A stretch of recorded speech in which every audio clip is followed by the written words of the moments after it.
Why does everybody seem to hate The Half-Blood Prince as a movie? Or at least rank it as the lowest, if not one of the lowest out of the 8 films. I've been doing a series breaking down specific scenes in depth from the Harry Potter films. I recently did one on the cave scene from the 6th movie, and it got me feeling the urge to talk more about The Half-Blood Prince as a whole, because I believe it's massively underrated.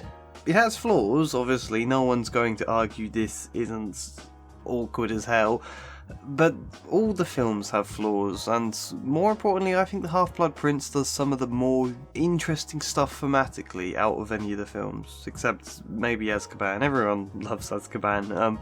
There's a lot of good stuff to this film that I think gets overshadowed by a few very stark criticisms, and I'd like to try and do the film a bit of justice. Starting with the thing it seems most people jump to complain about first with the film.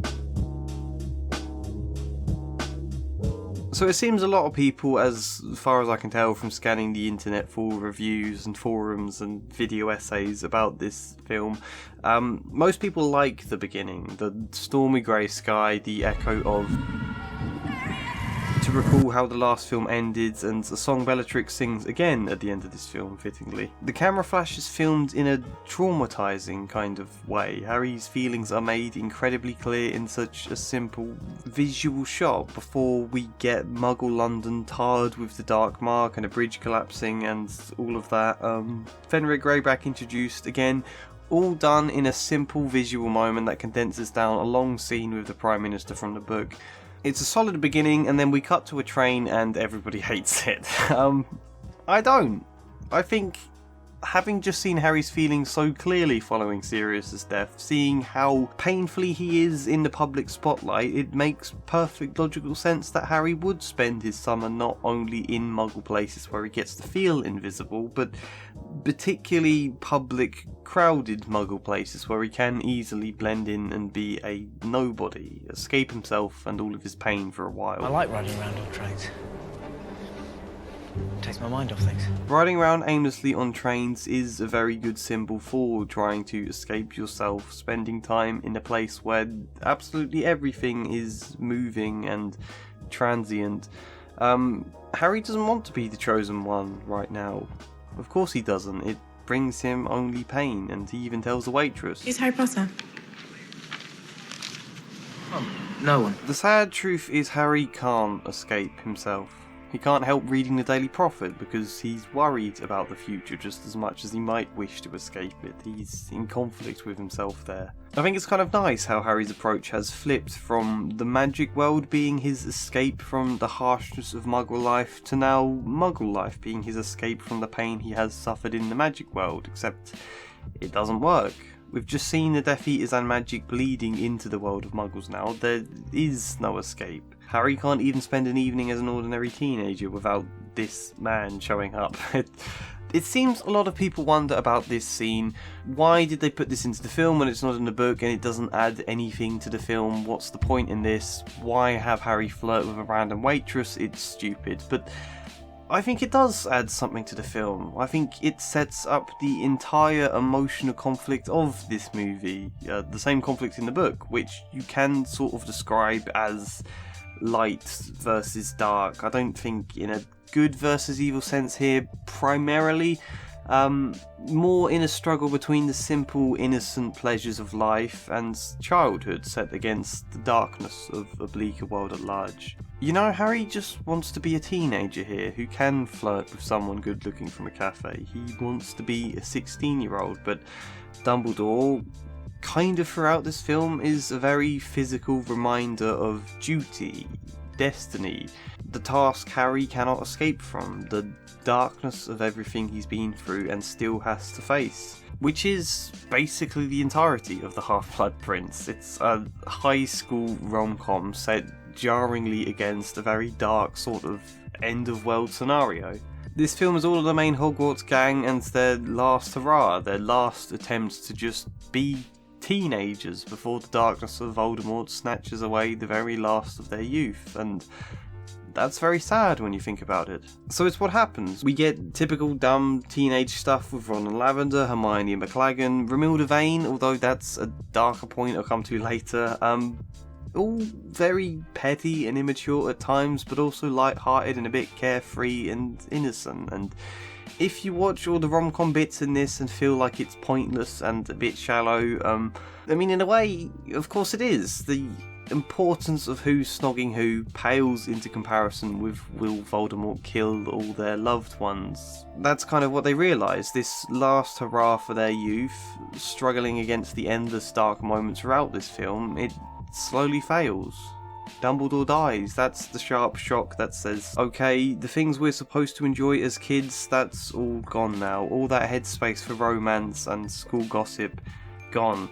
I think the pacing of this entire film pretty much flips back and forth between light, fun scenes and dark, stern scenes. You know, the darkness of the beginning to the simplicity of the cafe, the darkness of Slughorn's to the Burrow, then to Snape's unbreakable vow, moving to the Weasleys' Wizard Wheezes happening just a few buildings away, then to spying on Draco again, to the train, to having his nose broken, and so on. It's not exact, but it does basically move back and forth between light and dark scenes, and I especially like, as much as it wasn't a scene in the book and it lacks any greater plot relevance, which it probably could have done with the Burrow burning, it's a horrific scene which literally interrupts Harry and Ginny kissing, the darkness explicitly disrupting romance in that sense, and it burns, and then cuts to Hogwarts with Lavender giving Ron a necklace and Harry and Hermione looking on awkwardly, and you just think, these poor kids have been through so much trauma.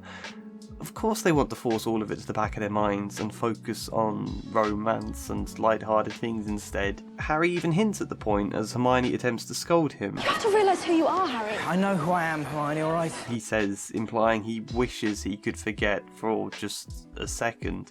Weasley Wizard Wheezes probably sums it up best. In dark times we need fun, joy, simple pleasures, and that's 100% true, but at the same time, faced with a very literal physical danger, that fun in and of itself doesn't quite prove enough. Because on the one hand it is incredibly important and we see its triumph, I think, in the ultimate conclusion of the series, but on the other hand you can't just plaster over all the badness of the world. There is times you need headspace to breathe, and there's also times you need to fight rather than escape and to reflect on these things. Harry has mostly been someone driven to fight throughout the series, but I think that changed when Sirius died. It turns Harry into someone who does ride around on trains to take his mind off things, someone half frozen for a lot of this film. Which is the same in the book. I like there that Dumbledore tasks him with getting Slughorn's memory as a matter of vast importance, but Harry procrastinates on it to the extent Dumbledore half sort of tells him off. Harry is not a fighter at this point in the story, he wants to just be a student. I talked a lot in my video on the cave scene of how Dumbledore encourages Harry to see himself as an equal and a man in his own right, which is what he has to be by the end here. The film finishes with Harry lamenting that Dumbledore dying for this fake locket. It's all a waste. To which Hermione responds, Ron's okay with it, you know. You and Ginny. If I were you and he's around, I'd keep the snogging to a minimum. It's like a little attempt there to push focus back onto the ordinary, simple pleasures of life. However, Harry responds, We're not coming back, Hermione. because the time for youth is now over for Harry, and if that's his decision, Hermione and Ron are of course going to go with him. In that sense, Harry ends the film knowing he can no longer ride on trains anymore. It's time to fight again. Really fight now. He basically steps into Dumbledore's shoes. That's the entire arc encapsulated in that cafe scene. When I talk about the contrast between dark and light-hearted stuff in this film, it's kind of fascinating how often that line blurs. For example, how a mostly light-hearted bit of Ron suffering from Romilda's love potion, pulling a stupidly dreamy face and walking like an idiot, gives way to a pretty terrifying poisoning, and then immediately flipping back with a stupid, cheap joke. These girls, they're gonna kill me. Which is a bit of a stupid joke, but I think also points to how blurred the line can be. Or for example, how school students popping to a nearby pub for a light bit of alcohol can end with someone obtaining a mysterious product from a stranger in the toilets and it almost killing them.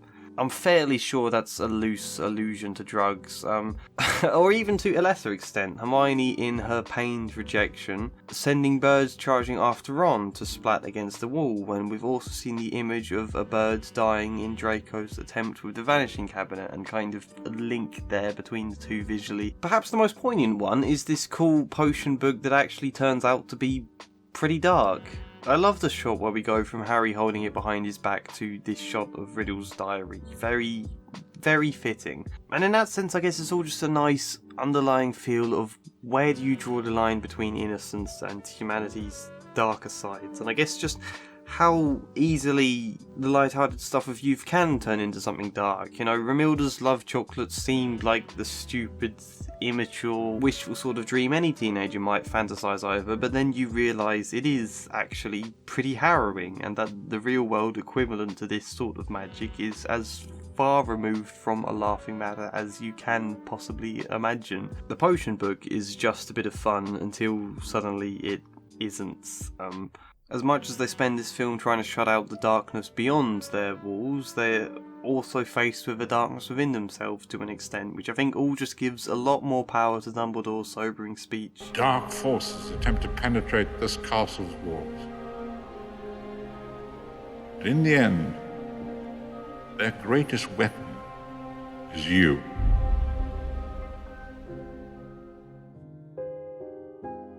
I love how much of Draco we get to see in this film, and how human he becomes in a way where he can be a bit of a caricature in the earlier films and books. His dad was disgraced and I think imprisoned in the last book, if I remember rightly. I think Harry, Ron and Hermione are burning an article about Draco's dad here while they happily laugh to themselves, and we 100% believe in that sense when Draco stomps on Harry's nose and says, That's for my father. That malice there, you understand how deep it now runs, and Draco is one of the clear signals throughout this film that life can't be as simple and carefree anymore. We see him kill this bird with the Vanishing Cabinet and then collapse into tears at the thought of what he's got to do. I love the shot of him walking to the room of requirement while students kiss in the background. I love Snape trying to help Draco and him saying, I was chosen. This is my moment. In what feels a little bit like a reversal of Harry being the chosen one, and you remember how consistently Draco has suffered under Harry's shadow throughout Hogwarts as the worst rival, and you get it there too. I think this film did Draco's story beautifully. Tom Felton acted it wonderfully. It's possibly my favourite thing about this film. I even just love how palpably you see Draco's fear and revulsion at the Death Eaters and after Dumbledore's death. They do his character great justice here. Having said about doing characters justice, I know a lot of people really hate Dumbledore asking Harry if he's in a relationship with Hermione. But I notice you spend a great deal of time with Miss Granger. I can't help wondering if... Oh, no.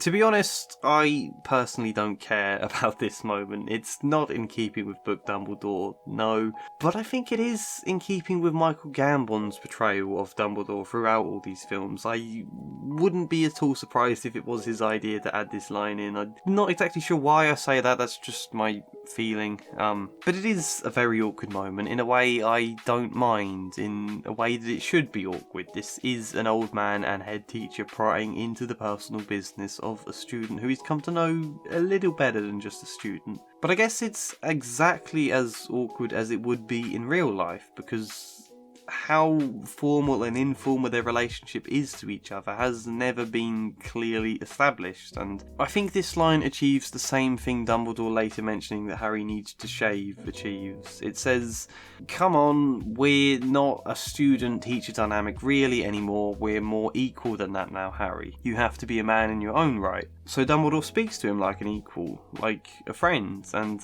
Harry clearly doesn't like it and it feels jarring. And then before the cave scene, Dumbledore tells Harry how much he's grown, hints at how he himself has become an old man, to which Harry responds, You still look the same to me, sir. Harry not wanting to see Dumbledore as anything other than this higher status father figure and teacher, when, of course, we know Harry is effectively going to have to fill Dumbledore's shoes by the end of this film. I think the awkwardness around Dumbledore trying to connect connect a bit closer to Harry hints at that. And the cave scene is wonderful, his death scene is brilliantly filmed. I think the decision to have Bellatrix come in and smash up the hall and all of that, rather than the big fight you get in the book, was a good decision to better enhance the emotional impact of Dumbledore's death. Look, I've made my overall point about this film now. It has a clear thematic point in a way that some of the other films sometimes lack. There's a very clear arc here with a tragic end and quite a beautiful final point really, because the fun and teenage stuff of life doesn't keep the darkness at bay here. Harry's going to have to find something more fulfilling to sustain him, but we also get a wonderful shot of all these wands lighting up like stars beneath the sky, all of them serving to dispel the dark mark above, and you remember pain can unite people. There's a form of love in that, and that as much as these students may have spent a year falling out with each other, having petty quarrels and gossip and everything else, when it really comes down to what matters, they are all united. And considering the fight ahead, of course, that is very important. I do very much like this film. Let's just end with a few small points though, including the things I don't like about this film. You already know what I don't like about this film, it's Ginny. She lacks any real personality or impact, which is a problem stemming from the previous film that really gets worse here with the importance she's supposed to have. Whilst the dynamics between Hermione and McLaggen, as well as Ron and Lavender, paint the picture of teenage romances as small and exploratory stages in kind of discovering what relationships are, Harry and Ginny was the chance to portray one that proves more meaningful, if only they'd have done it well. And to be fair, I think they bed in Harry's feelings fine. He stands up stupidly at a dinner party, Hermione makes a sarky comment about it later on. Though I think Harry enjoyed dessert. He has a discussion with Ron when he asks Harry what Dean even sees in Ginny. She's smart, funny, attractive. Attractive? That's fine, you know, it's just in the actual scenes of Ginny herself, we never see her being smart or funny, we just see her being kind of creepy, really. Open up, you. Don't you trust me? The only way this scene could have worked is if the characters were both laughing and a bit nervous at how dumb what they were doing is. I think the scenes with Voldemort's past are great in this film, beautifully shot, but I also fundamentally disagree with the idea that we should have had more of the Tom Riddle memories in this film. I would have loved to see more. I loved the scene at Marvolo Gaunt's in the books, but it would just kill the pacing of this movie altogether to have that, I think. Unless the entire film was about delving into Voldemort's past and that was the main focus, then too much of it would have felt like grinding the river to a halt, which is a shame, but I'm fairly sure is true, because all of the memory scenes are just scenes in which the protagonist does nothing at all and is entirely passive. Jim Broadbent is perfect as Slughorn. He's honestly one of my favourite actors, I think. He's a supreme talent in everything I've seen him in. I love Slughorn's fish story as well. I know a lot of people seem to prefer the book version of that moment, but I think it's just more one note and linear than this interesting little story that reveals a little something of Lily's character and creates the metaphor of the fishbowl. I think it's just more creative, more concise in the film, and makes Harry's attempts at persuasion more deft than they are in the book, which is kind of a bit blunt. I just find it more interesting, I guess, but that's where I'll end this. It's getting long and I only have a day to edit this entire video, so I don't want to give myself any more work than I've already got. I hope you enjoyed my thoughts. Comment if I'm wrong, comment if I've missed anything, like the video if you did like it, subscribe if you want more, support me on Patreon if you want even more, but otherwise, hopefully see you next time. And as ever, a special thank you goes to Kestrel, Janice McMahon, Luke Hoare, Treat Trukaba, Michael Gallagher, In Squares, Dustin Paulson, Brian Herring, Samara Salsi, Sharikov2814, Joshua C. Follier, Chad Bramwell, Incomplete Sentience, and Nicholas Patrick. Thank you.